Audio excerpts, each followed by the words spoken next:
You're sitting in a meeting at work, and your manager says something completely normal. A project deadline, a routine update, nothing alarming. But your heart rate spikes, your mind races. You spend the next 10 minutes calculating whether you could survive a month without a paycheck instead of listening to anything being said. Sound familiar? Here's what most people don't realize. That reaction has nothing to do with the meeting. It has nothing to do with your job.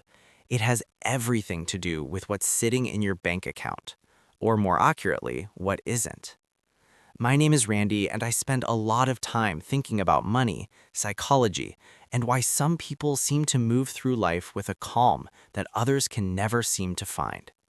If you want to understand what's actually happening inside your brain when you have no savings and why it affects every part of your life, make sure to hit subscribe and give this a thumbs up if it helps.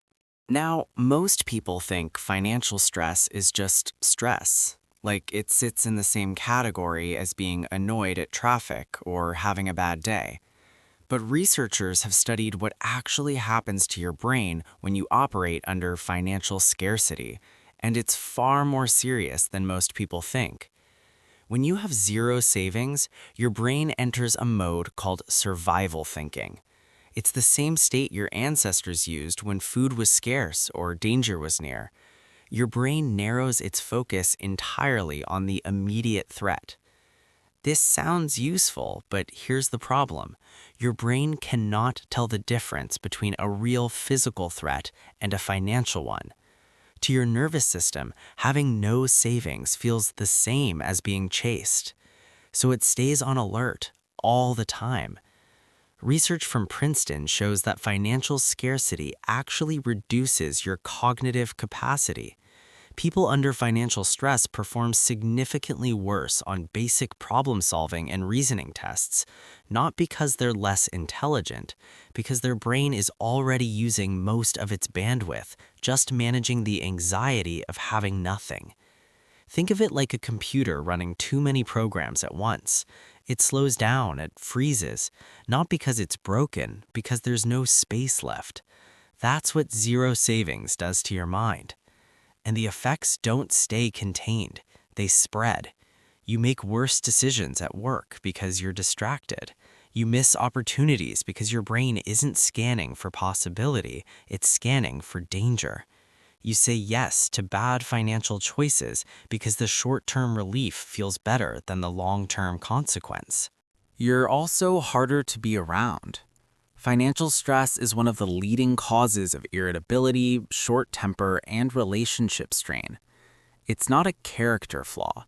It's your nervous system running hot with no off switch. Here's the part that most people miss. This isn't just about feeling stressed. It creates a cycle that keeps you stuck. When your brain is in survival mode, it strongly prefers certainty over growth. So you avoid risks, you stay in jobs you hate, you don't ask for raises, you don't start the side project. Every bold move feels dangerous because your brain is constantly calculating what you can't afford to lose.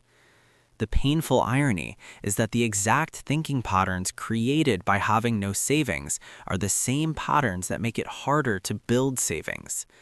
Scarcity creates scarcity thinking, and scarcity thinking creates more scarcity. The only way to break the cycle is to interrupt it at the source. Even a small amount saved begins to shift your nervous system out of survival mode. Studies show that even $500 in savings creates a measurable reduction in anxiety and an improvement in decision-making quality. Not because $500 solves your financial problems, but because your brain finally has evidence that you are not in free fall. That evidence changes everything. Your focus returns, your patience improves. You start thinking weeks and months ahead instead of just today. You start seeing options instead of just obstacles. The goal isn't just to have money in the bank. The goal is to give your brain the signal it needs to stop treating your life like an emergency. Because when your brain stops surviving, it can finally start building. Start small, save anything. Even $10 this week matters. not because of what $10 is worth, because of what it tells your brain. You're not in free fall anymore.